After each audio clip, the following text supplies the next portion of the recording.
Hello, my name is Dr. Greg Steiner. I am CEO of Steiner Bio. Today we're going to be talking about bone and how it determines implant success or failure. First, let's talk about what happens when you extract a tooth and you do not graft the site. Bone always heals inferior to normal, healthy, vital bone. When you extract a tooth, you never get complete volume replacement, you never get normal mineralization, and you never get normal vitality, and that is in a healthy young individual.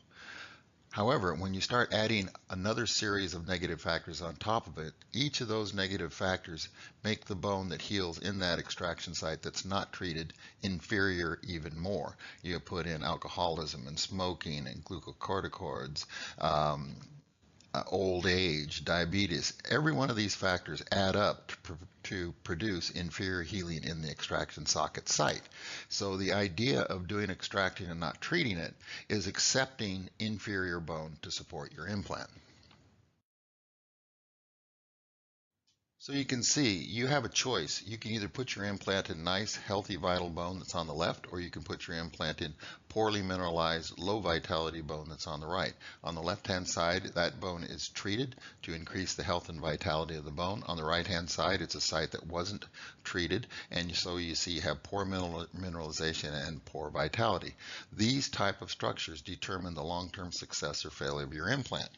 So when we talk about implant success or implant failure, the implant isn't successful and the implant doesn't fail because the implant doesn't do anything. The implant is an inert piece of metal. It's the same when you take it out of the box as to when it falls out of the patient's mouth. So the implant doesn't have much at all to do with its success or failure. Everything that's happening in success or failure is happening in the bone.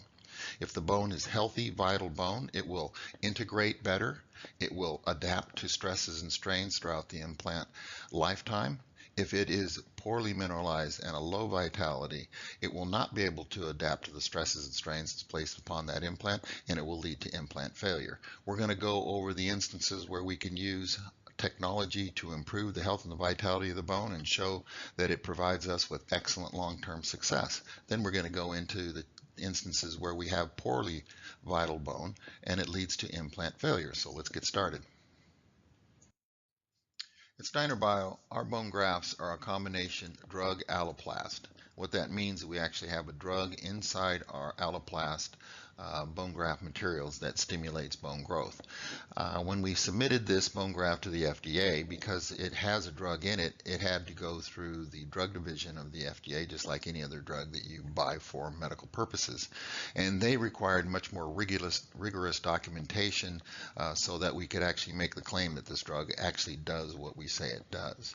And what we were required to do is we were required to do a human clinical study, and where we grafted 100 sites after extraction, waited 6 to 8 weeks to place the implants in, and these implants were placed in patients with no exclusions. Nothing. If you were a smoker, a diabetic, it didn't matter. This was a normal clinical practice where we placed these implants, and then once the implants were restored, each implant was followed for 3 years, and the results of the study was we had 100% integration and 100% implant survival after 3 years. Along with that human clinical study, we provided them with the histology, some of which you're going to see later, and that allowed us to get through the FDA with our drug, and we are the only bone graft that the FDA allows to state that we stimulate bone growth. Our drug has been determined to be safe and effective at stimulating bone growth. But another reason why we're here is clinical practice use. In this clinical study, we had great success rate, but what happens in the clinic? Well, over a period of 12 years of exclusive use of our graft material in a large group practice, they had a 99% plus implant success rate over a 12-year period. So this is not a scientific study, but they simply looked at how many implants were placed and how many implants were lost. They aren't looking at mean times that the implants are in the mouth. They're just looking at how many implants they are losing over this 12-year period of time. And they were found that it was very few, less than one a year, and they had a 99% plus implant success rate after 12 years. I'm going to show you now how you can achieve that in your own practice. What we're going to do now is we're going to show you how we can improve the health and the vitality of the bone that you're placing your implants in. And then we're going to talk about how that translates into a higher success rate over time. SL factor is the drug that we have in our bone grafts, and in front of you you're seeing a schematic of an osteoblast. You can see that there's all these growth factors with receptors in the cell membrane, and there's all these growth factors that float around outside the cell that send signals into the cell, and hopefully the signals get in that stimulates the cell to grow bone. However, our molecule is different. It's not a growth factor, it's a drug. It actually crosses the membrane, goes into the nucleus, and stimulates the DNA to produce RUNX2 and osteocalcin, and these master osteogenic molecules stimulate all the other growth factors like BMP2, WNTs, and so that's how our drug enters the cell and stimulates osteoblasts to produce greater mineralization and greater vitality, and we're going to show you histologic evidence of that in the upcoming slides. What we have here is histology of our graft material in an extraction socket. And what happens when you put our graft material in an extraction socket? The osteoblasts that are in the surrounding bone crawl into our bone graft material, and you can see the osteoblasts on this side. The orange material that the osteoblasts are crawling in is our alloplast. The vacuoles that you see scattered about, those are our SL factor or our drug, and you can see that osteoblasts are crawling around through this bone graft material and binding to these vacuoles and absorbing SL factor. From this point on, these osteoblasts are stimulated, and then they go about the process of rapid mineralization and rapid bone formation. And so this is what happens when you put our bone graft material in an extraction socket. This is one of my favorite slides. You can see in this slide all those cells are osteoblasts. You'll never see this produced by any other bone graft material because these osteoblasts have been stimulated by SL factor. They're multiplying rapidly, they're spreading rapidly. You can see there's immature bone formation in the periphery of this slide, and each one of those osteoblasts are in the process of finding an area in which they are going to begin the mineralization, and over time what happens in this area will be completely mineralized, and many of those osteoblasts will then spread to surrounding areas to produce further mineralization in the surrounding tissue. This is histology from an extraction socket 6 weeks after grafting with socket graft. You can see that we have a good amount of mineralization. The pink material here is the mineralized tissue that's formed after 6 weeks. So it's approximately maybe 40% of the slide, which is actually within the normal range of percent of mineralized tissue in trabecular bone. Also, what's very important is you don't see any inflammation. There's no inflammation produced by our bone graft material. What we're doing with our bone graft material is we're stimulating the same process of mineralization that formed your skeleton in the first place. Your skeleton does not form with any inflammatory process, and that's the process that we're stimulating. And so when you stimulate these osteoblasts in a normal way, they produce mineralization and high vitality rapidly, but at its normal bone under normal bone formation conditions. As time passes, of course, these stimulated osteoblasts continue to produce mineralized tissue, and you can see there's a lot of blood vessels in these open vacuoles, so it's highly perfused, but you can see that at this point in time at 14 weeks in a bicuspid, it's about 80% mineralized tissue. The normal amount of mineralized tissue in trabecular bone is 35 to 45% mineralized tissue, and you can see we're about double that here. The arrows are pointing to a couple little graft particles that are left over from our socket graft, but you can see that bone is forming rapidly, and it's actually way past the percentage of mineralized tissue that's found in normal bone that is fully mature. So what happens if you give it enough time, in this case 6 months, because those osteoblasts are stimulated, they simply produce mineralized tissue until there's no more space. And then they actually go into the surrounding tissue. But here's a core sample after, from an extraction socket after 6 months with grafting with socket graft. And you can see it's solid mineral, but it has a lot of blood vessels, so it's very vital even though it's solid mineral. And as we discussed before, normal trabecular bone has between 35 and 45% mineralized tissue in it, and this is approaching 90% mineralized tissue. However, This is a solid block of mineralized tissue. That's not the best structure of carrying load. The key factor to our bone grafts, because it's normal bone and it's been stimulated, but it still has the potential to adapt and modify its stuff. When you load this structure, it converts into more of an ideal structure for carrying load. In the previous slide, you were looking at a solid piece of mineralized tissue that was a result of stimulating osteogenesis. However, that is not the most ideal structure for carrying load. Once you put an implant into that tissue, it remodels into what you see on this screen. What you see on this screen is a heterogeneous structure with the ability to self-remodel and self-repair. The trabeculi are aligned in a certain pattern for ideal carrying of load. You can see there's a significant number of blood vessels in the soft tissue that surround these trabeculi, and this tissue also has the ability to self-repair. Your skeleton is going through injuries on a continual basis. However, because your bones are normal, those injuries that form in the way of microcracks in your bone are repaired in a matter of about 2 weeks. Those repaired areas of microcracks are back to normal essentially. However, if you do not have the ability to self-repair, those microcracks will accumulate and failure will result. So what you have here is tissue that can reorganize itself whenever there's a change in load in the implant throughout the person's life. Maybe they start to brux, maybe they lost a tooth and back, and the load on that implant changes. The tissue that the implant then must change and adapt to those changing loads. If it doesn't change and adapt, it will fail. And also, because bone is always subject to injury, this tissue that's healthy and vital will also be able to repair any microcracks that develop in the bone, and so those microcracks don't continue to develop and result in failure of your implant. Also, as you look at this tissue, the trabeculi are very organized. There's a significant amount of blood vessels, but also you see that there's absolutely no inflammation in the tissue. This is healthy, vital bone. So you've seen the histology that we provided to the FDA.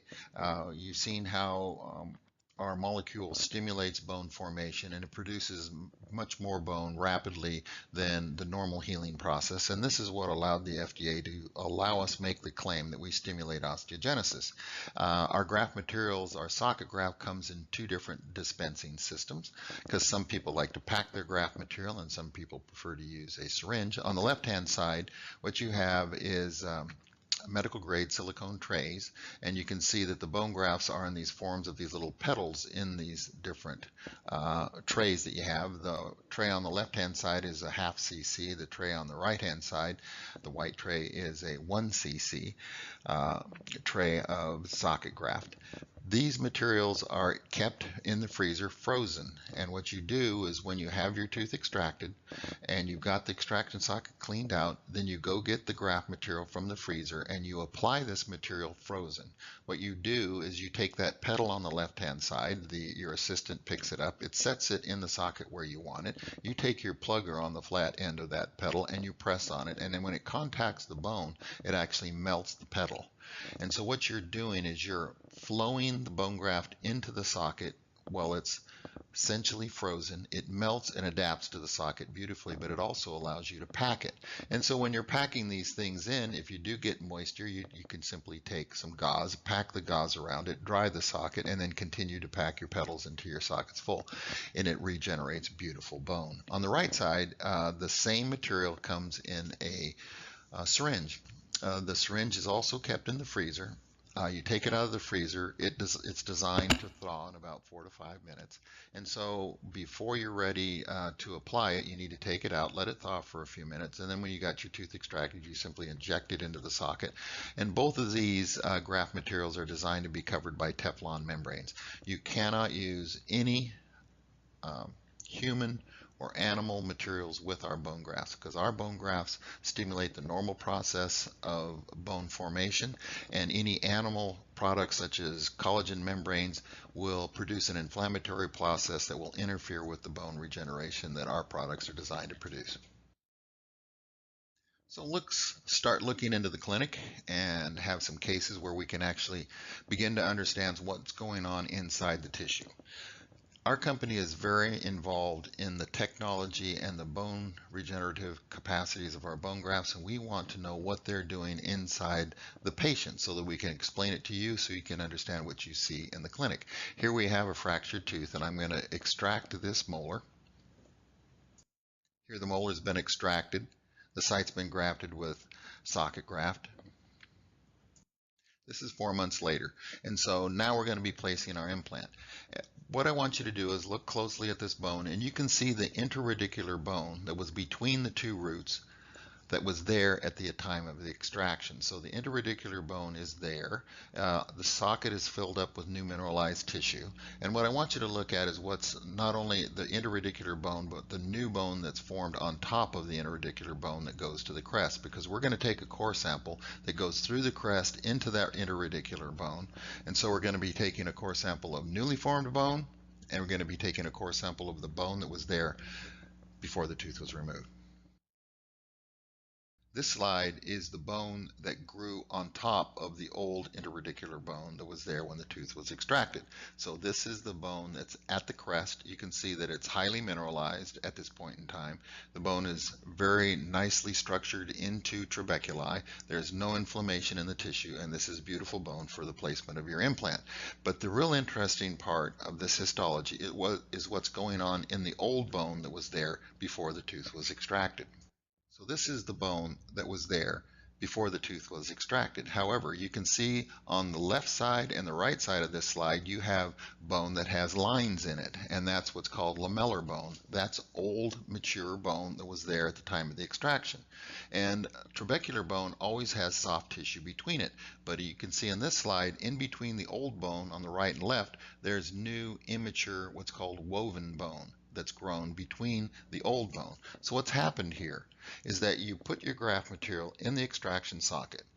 The osteoblasts were stimulated. They converted the extraction socket into healthy, vital bone, but they weren't done because they're still stimulated. So when they get done with what they're doing in the socket, they leave the socket and they move into the surrounding tissue, and they continue to mineralize the surrounding tissue, increasing its health and vitality. So you not only are treating the bone that's in the socket, you're treating the bone that's around the socket, and that health and vitality spreads throughout the tissue. Now you can see that this is essentially 95% mineralized tissue. But the important thing with our graft material, because it is normal bone, once you load it, it converts into bone that's ideal for carrying load. Again, this is what it looks like after you put an implant in the area. That solid piece of mineralized structure converts into the ideal shape of bone that can carry your implant. The critical factors is that your implant needs to adapt to difference in forces throughout the life of the patient. Every patient and every implant is going to have changing loads depending on what's going on in that patient's mouth and the loads that the patients are placing upon that implant. And the bone that supports that implant has to adapt to those loads, or that implant's going to fail. Not only that, all bones in our body suffer minute injuries on a daily basis. They're called microfractures. And the bone must be able to repair those microfractures in order for the bone to not fail. So what happens in normal, healthy, vital bone, these microfractures are repaired within a couple weeks of their being incurred. However, when you don't have normal, healthy, vital bone, those microfractures are unable to be repaired. They accumulate and the bone fails. We're going to talk about that later. Okay, we looked at what happens in the extraction socket. We've looked at the type of bone that's produced and the spread of that vitality throughout the surrounding tissues.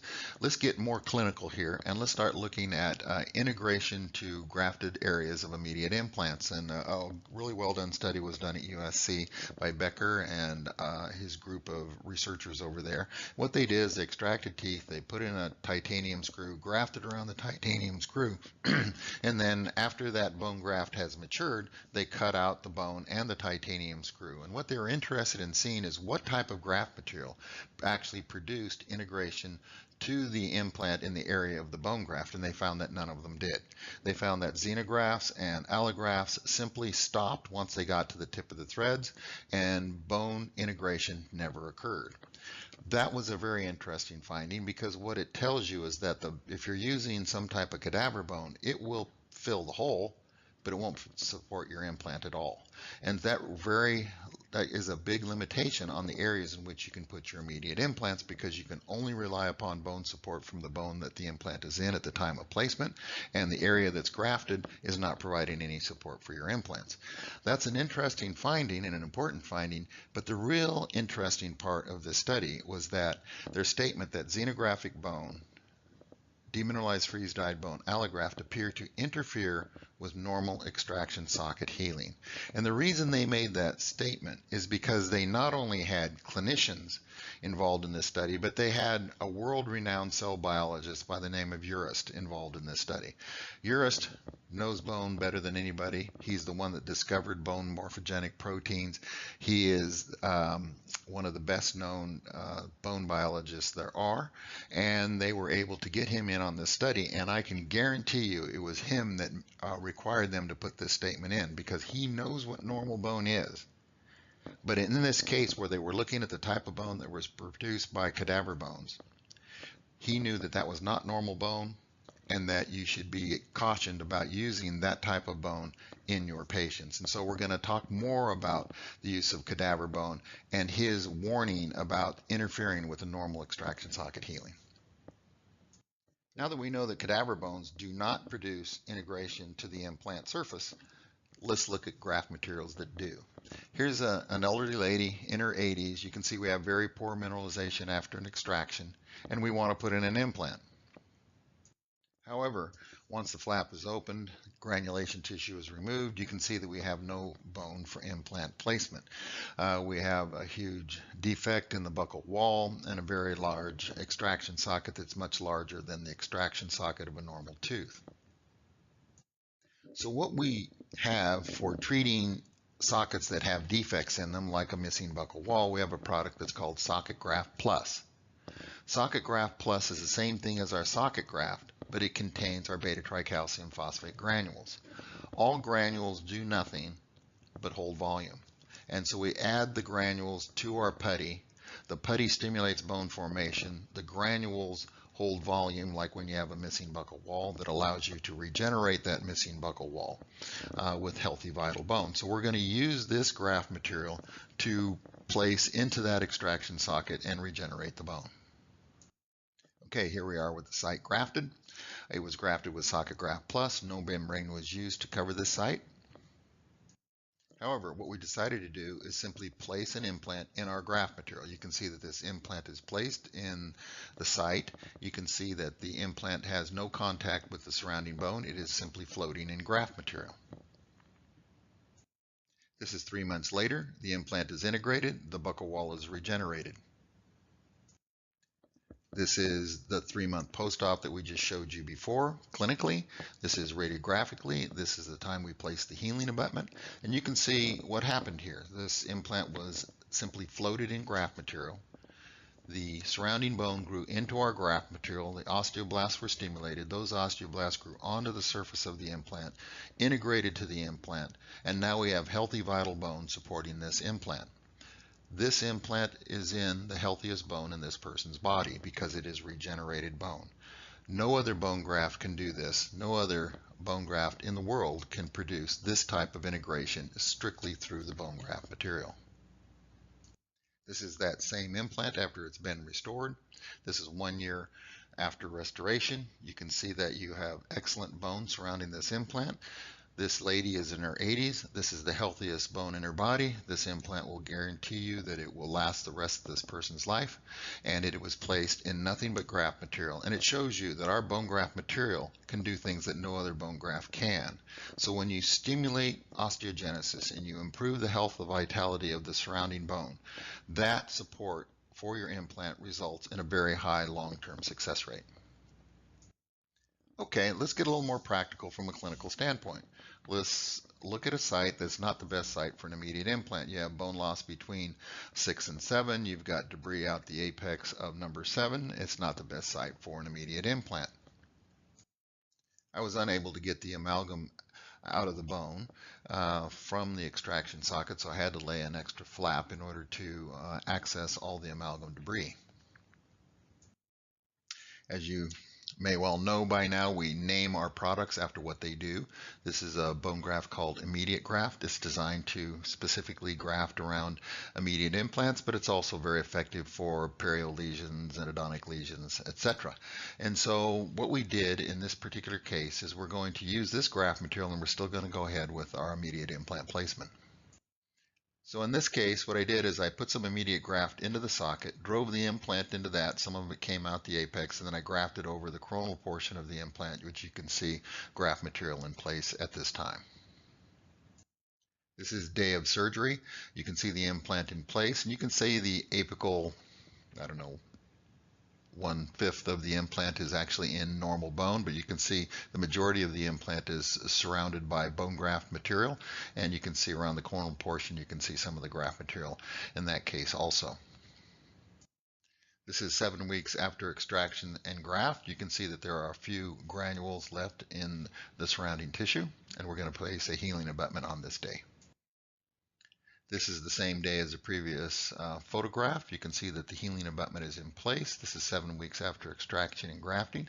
You can see that the bone is still a bit immature, but we have excellent adaptation to the surface of the implant. We have bone growing up to the collar of the implant and actually growing coronal to that. And so at 7 weeks, we've been able to regenerate this very large defect and produce excellent integration to the surface of this implant.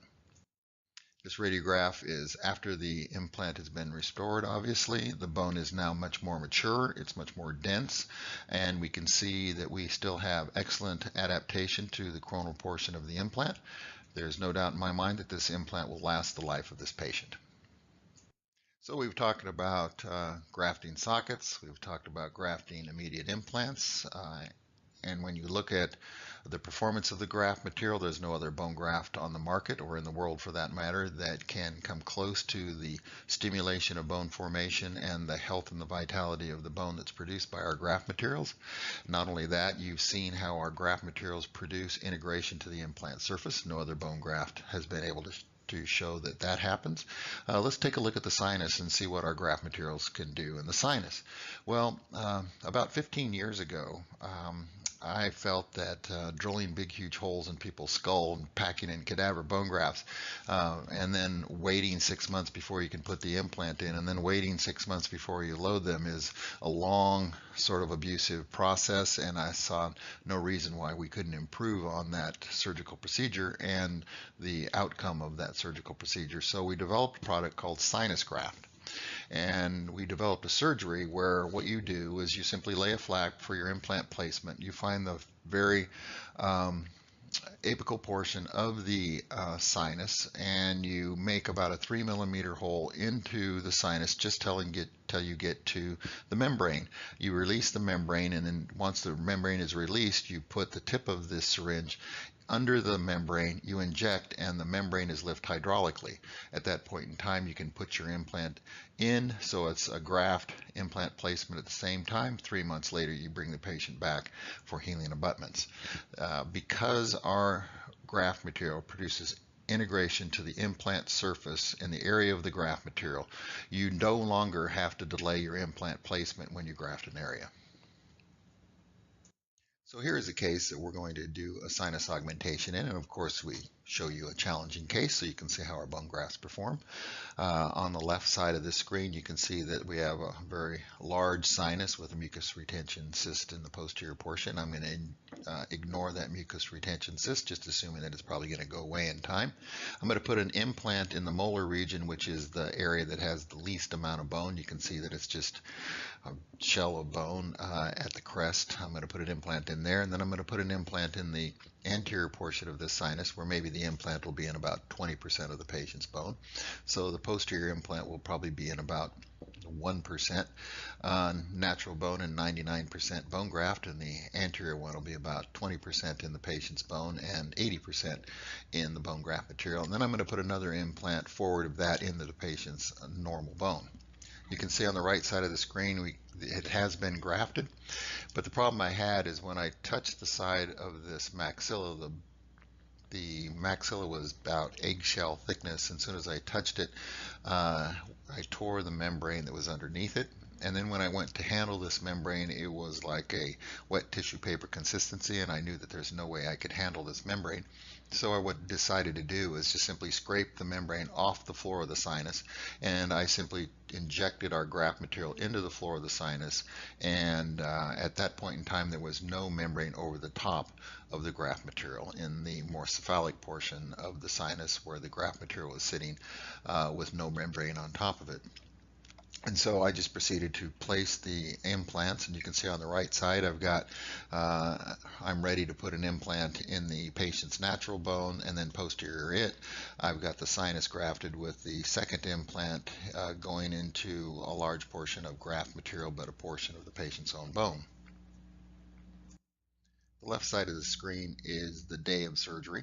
You can see that we've got the sinus filled with graft material. We've got 2 implants that have been placed in the graft material in the sinus, and the third implant is placed in the patient's own bone anterior to that. That's on the left side of the screen. On the right side of the screen, you can see that it's 3 months post-op, and we're going to be placing healing abutments at this point in time. You can see we have good bone contact at the crest of these implants. The implants are well integrated, and we have regenerated the sinus membrane over the top of our bone graft during the healing and integration phase of the implants. So you can see here again on the left hand side, that's the day of surgery. On the right hand side, this is 15 months after the implants have been restored. It appears that the mucus retention cyst is shrinking up a bit, but you can see we have excellent bone surrounding our implants. But the interesting part of this is that, remember, we talked about how when you put our graft material in, the osteoblasts migrate into the graft material. They're stimulated, and once they mineralize that area, they're not done, and so they start spreading into the surrounding areas. So you can see that the implant, the most anterior implant, is in the patient's own bone. But you can see that the bone around that implant is much more densely mineralized than the patient's natural bone to the right side of this slide. And the orange arrows are pointing to a migration of the osteoblasts and essentially a mineralization front as the osteoblasts are spreading into the surrounding tissue. And that gives you an example of the health and the vitality of this bone, and the fact that this bone will adapt, change, actually heal itself over time, so that these implants will likely function the life of the patient. These implants have been in place now 6 or 7 years. They're doing beautifully. The patient's on recall, and she's had no problems with these implants since they've been placed. There is no other bone graft material that has the characteristics and the potential to regenerate bone like this. In the beginning, we talked about doing extraction. What happens when you don't treat the extraction socket? You get inferior bone. This is another indication of that process.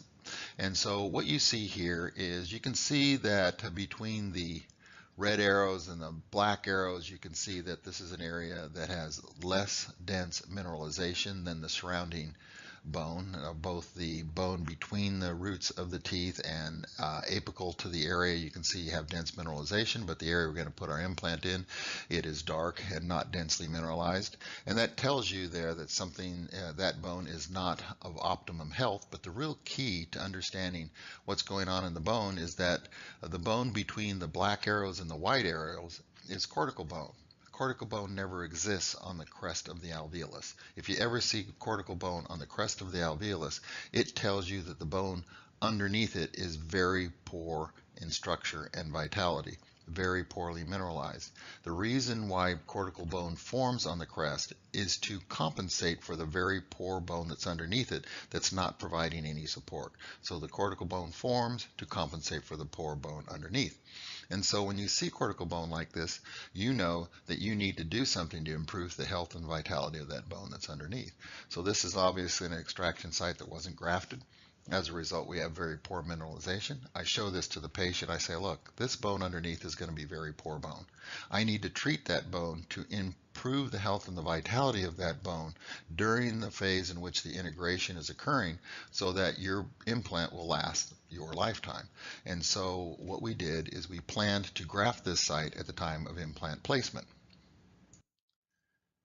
When you're trying to take trephine samples of very poorly mineralized bone, it's very difficult to get those samples, but I was fortunate to be able to get a trephine sample of that bone that we're placing our implant in, and we're going to take a little closer look at what's actually in that bone in the next slide. You can see here that the tissue that's in that bone is all fat cells. These are all fat cells, and you can see that you have an accumulation of inflammatory cells. I can assure you that you put your implant into this tissue and you're not going to get integration anywhere there where these fat cells are. You're not going to get integration to your implant, and your implant may or may not integrate, and it may or may not be successful long term. So what we're going to do is we're going to treat this tissue to increase the health and vitality of this tissue during the integration phase. We're going to use this product. It's called biodensification.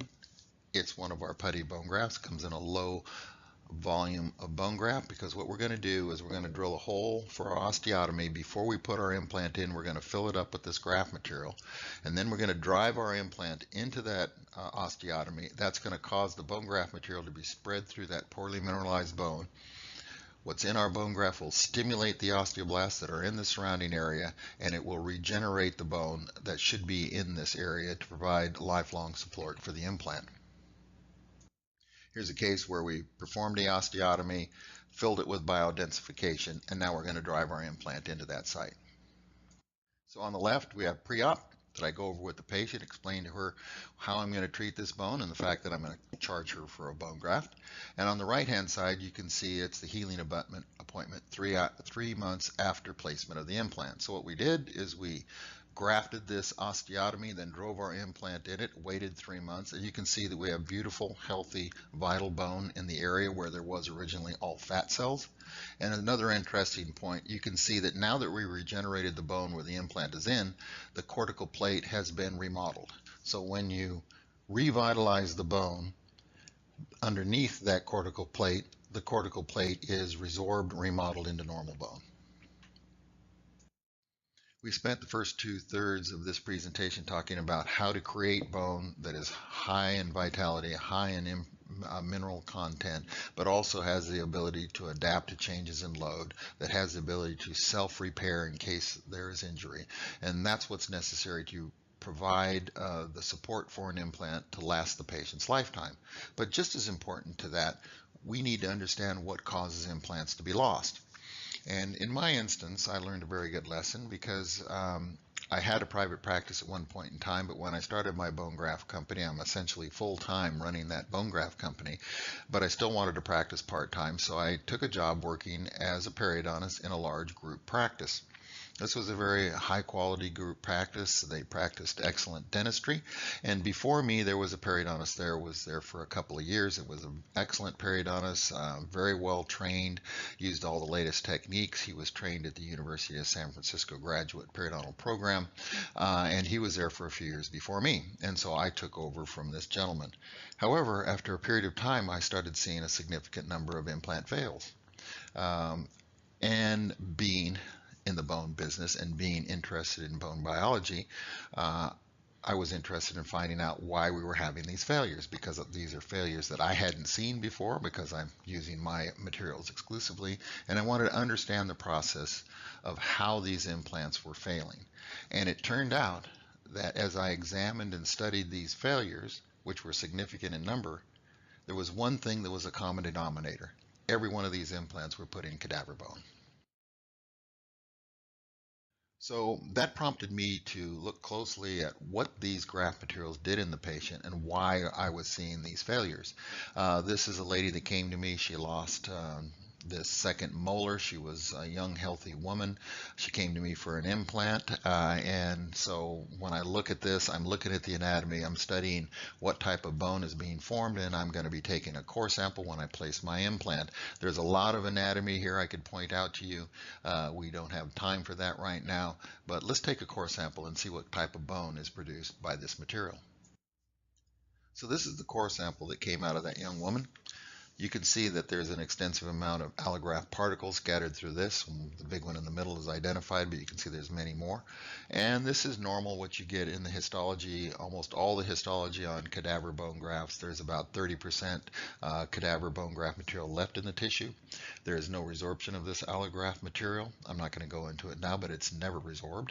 It never changes throughout the life of the patient.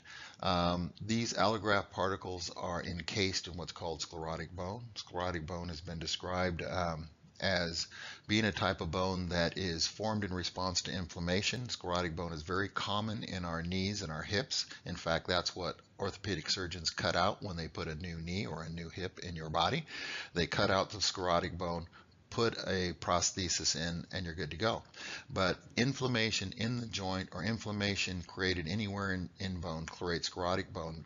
Sclerotic bone lacks the ability to adapt. It can't change. Once it's formed, it's set for life. It never adapts. And when you put an allograft or a xenograft into an extraction socket, it produces sclerotic bone that at that point in time is set. The grafts are never resorbed. The sclerotic bone is never changed. And so throughout the life of the patient, you do not have adaptation to changes in load. And also the material does not have the ability to self-repair. If any material that lacks the ability to repair itself will fail at some point in time. So we're going to look at some more of this sclerotic bone that's produced by these materials and talk about how it results in implant loss. Here's a site that was grafted with BioOss 10 years prior. The situation is that the dentist looked at this bridge and felt that this bicuspid in front has significant periodontal disease and felt that the patient would be better off with extracting the bicuspid and putting into implants. And he sent the patient to me, and I took one look at it and I said, there's no way I'm going to put an implant in this bone. I found out that it was BioOss, and unfortunately the patient tried to get an implant placed into this material, but it failed. And so there's no way I'm going to try again, because I know this bone graft material is not really conducive for long-term support of a dental implant. And so I just told the patient that what you need to do is you need to try to save this bridge. So I did periodontal therapy on the bicuspid and got rid of the periodontal lesion. But when I did that, of course, I'm going to take a core sample of the BioOss that's been sitting there for 10 years. And the Treffen sample on the left is what came out of that BioOss. You can see there's simply chunks of cow bone in dense mineralized tissue, no blood vessels whatsoever. I can promise you that you put an implant in this material and it's not integrating, it's simply a screw in wood.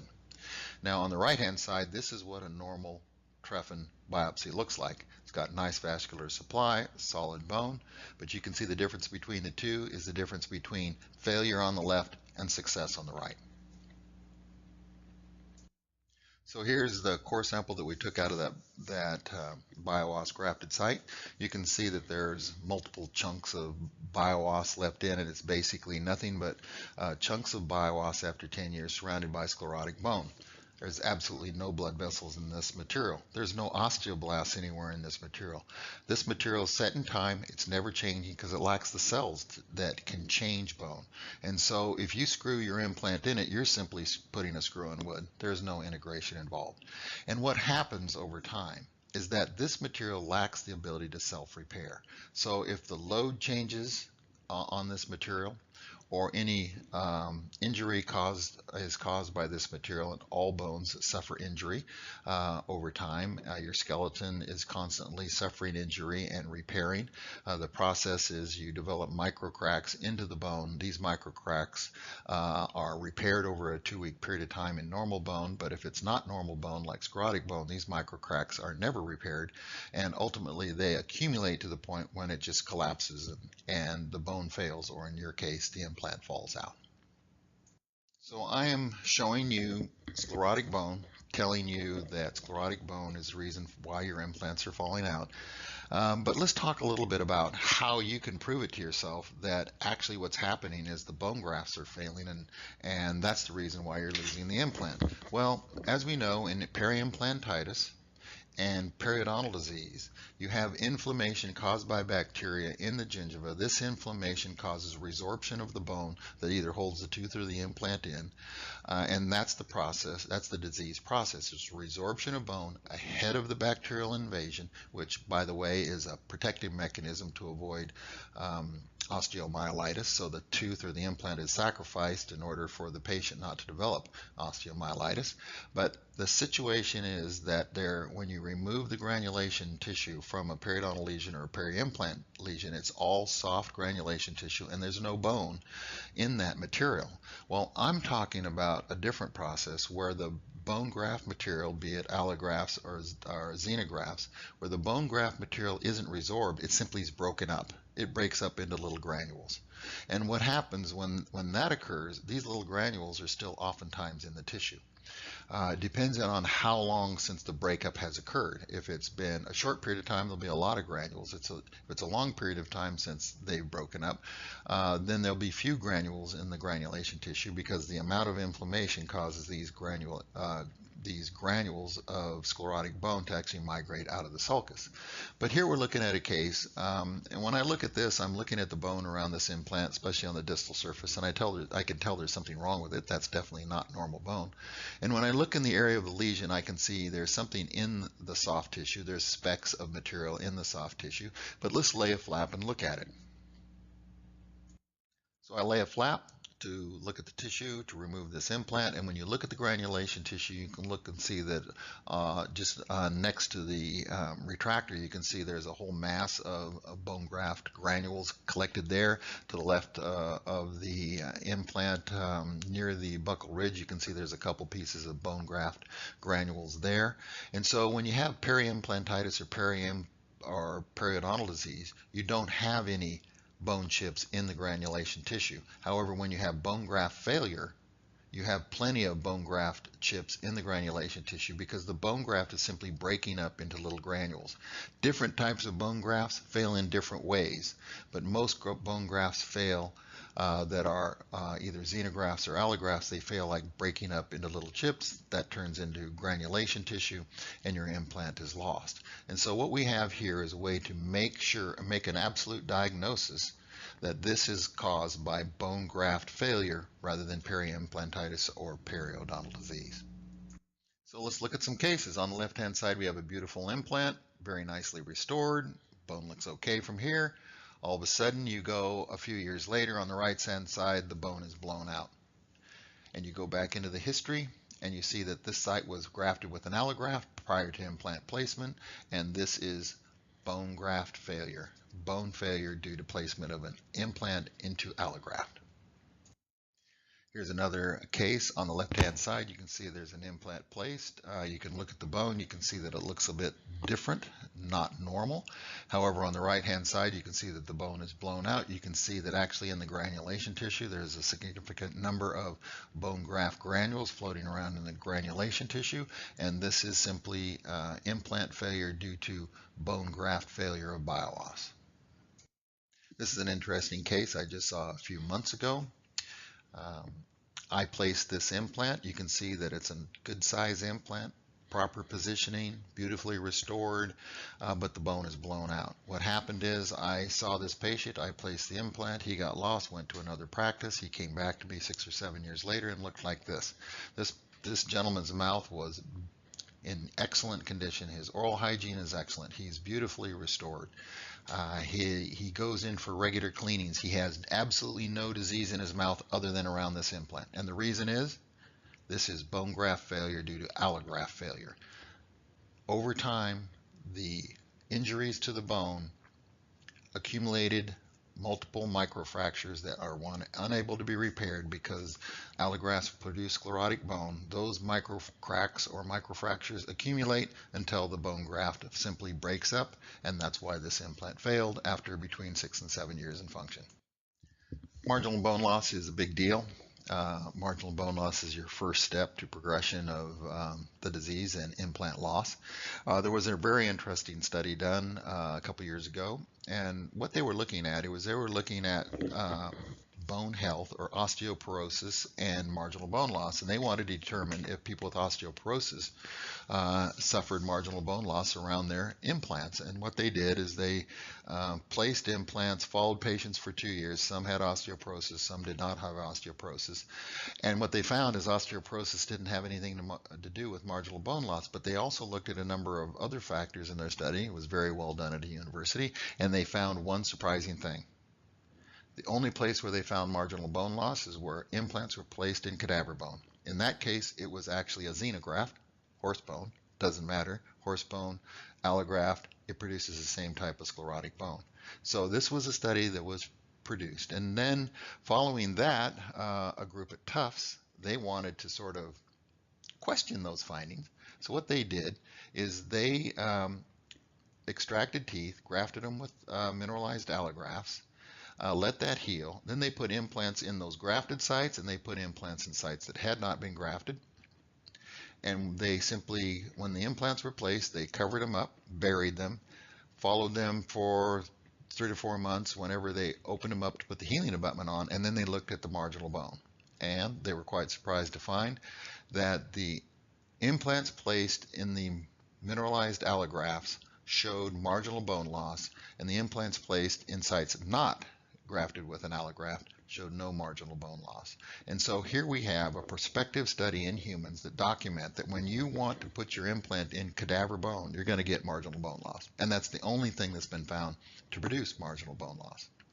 This is a very big deal because now we have scientific proof for why are you using that material and why are you putting implants in it.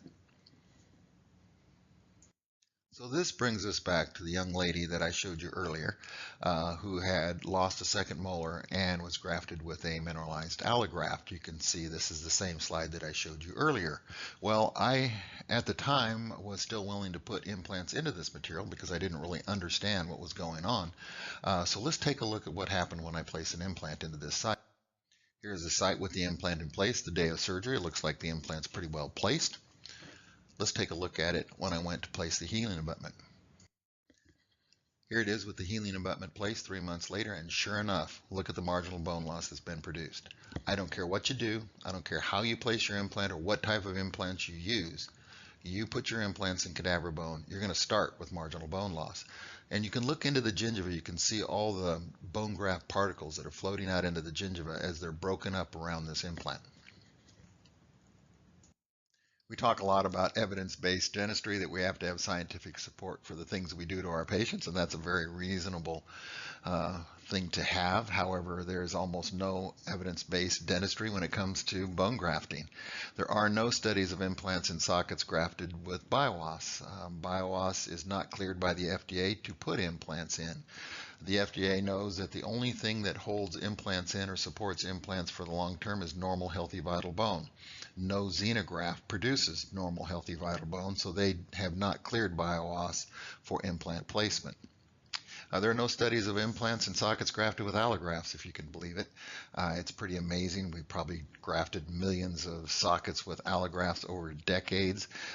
There's been all this talk about how they work and, what goes on in the bone and what mineralization process there are, which have all been proven wrong. And there's actually no studies of implants in sockets grafted with allografts for the long term. We simply don't have the studies. That's almost impossible to fathom in light of the fact that it's so easy to do these studies. You simply put an implant in, you put a crown on it, and you follow it for 3 years. That's the easiest possible study to do, but it's never been done with allografts. And I believe the reason it's not been published is that they don't like the results. However, the FDA does not permit implants placed in any xenograft because no xenograft produces normal bone. Allografts are transplants and not regulated by the FDA. It is the transplant doctor's responsibility to know how the transplant will perform. So the FDA backs out of transplants completely. They are not in the middle of any transplant material, and allografts are transplanted tissue. So the responsibility completely lies on the dentist that's doing the transplant to know how that transplanted material is going to operate in your patient. Unfortunately, any information we have on that is all false. We have no studies that say that it's an effective treatment. And until we do get support for that, there is no scientific basis for grafting sockets with xenografts or allografts and placing implants in those sockets. Steiner Bio bone grafts are cleared by the FDA for implant placement, one of the few bone grafts on the market that is cleared by the FDA for implant placement. I've been doing bone grafts for a very long time. I actually used to use cadaver bone way back when until I just didn't like how it performed and decided I was going to develop my own line of bone grafts. Um, and so what does a dentist do when he's recommending cadaver bone graft? Well, they sugarcoat it. And basically, when you tell a patient you're going to do a bone graft, oftentimes the first thing out of their mouth is what's in it. And what a dentist is going to tell their patient is similar to what I've got written here. It's cadaver bone, but don't worry, you can't catch anything from it. When I put it in your jaw, it stimulates your bone to grow new, healthy bone. And then your body breaks down the cadaver bone, takes it away, and leaves strong, healthy bone to support your implant. Not one thing in that statement is true. Nothing of it is true. And so what you're telling your patients is completely inaccurate. You're not lying to the patients because you believe what you're saying. Dentists believe what this statement says, but none of it's true because there's so little accurate information about what happens to the patient when the bone graft is put in there that they simply don't know that they're misleading the patient. But when the patient gets a cadaver bone graft that they don't want in the first place, and then they get their implant, and then that implant falls out, they're not at all happy about it.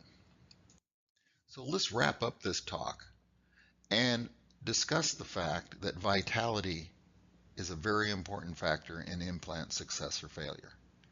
What I'm trying to get across here is that bone vitality is the only thing that really matters when it comes to determining whether or not an implant is going to be successful long term or not. High vitality, healthy, vital bone that can remodel and repair itself is going to support an implant for a lifetime. It is going to resist the diseases that surround it. However, low vitality, poor mineralization, poorly formed bone is going to be susceptible to any change in load. It's going to be unable to adapt and unable to respond to forces applied to it, unable to adapt and resist the pathogens that surround it. So let's look at a case and let's see what vitality can do for the support of your dental implant. In this case, you can see that we have a tremendously broken down first molar, severe caries, severe periodontal disease, endodontic disease surrounding it. Tooth number 17, severe caries, periodontal disease on the distal, endodontic disease, and you can see here is another tooth adjacent to this implant that is failing. However, when you look at the implant itself, it is perfect. When this implant was placed, those teeth were healthy. That implant was in a site with every possible pathogen you can consider. And as those adjacent molars broke down, all the load is being transferred onto this one implant. This implant, because it was placed in normal, healthy, vital bone grafted with our materials, was able to resist the disease and respond to the increase in load with bone up to the very collar of the implant, completely unaffected by the disease that surrounded it. So let's compare Steiner Bio bone grafts to cadaver bone grafts. Steiner Bio produces healthy, vital bone that is heterogeneous, adapts to changing load, and has the ability to self-repair. Cadaver bone graft produces homogeneous bone that is not able to adapt to change in load and is unable to self-repair. More implants are lost due to bone failure of cadaver bone than peri-implantitis. So, the end of the story is how can you achieve a 99% success rate over time in your practice? We have had a number of customers of ours be with our company for many, many years, many of them over 10 years. And believe it or not, they report the same finding. They report the numbers of failures over time is extremely small and almost imperceptible to the point where they feel they have a 99% success rate. And you can achieve that same thing when you're using a graft material that produces healthy, vital bone that can adapt to changes and resist disease. And this is our line of product that we offer you, and we hope that you will contact us, talk to us about our bone grafts. We are different from all other bone graft companies. If you've got a question about a bone graft, whether it's ours or another one, call us up. You're going to get somebody knowledgeable on the other end of the line, somebody that's been involved in dentistry for many, many years, and somebody that can answer your questions and give you an honest answer on what's the best bone graft for you.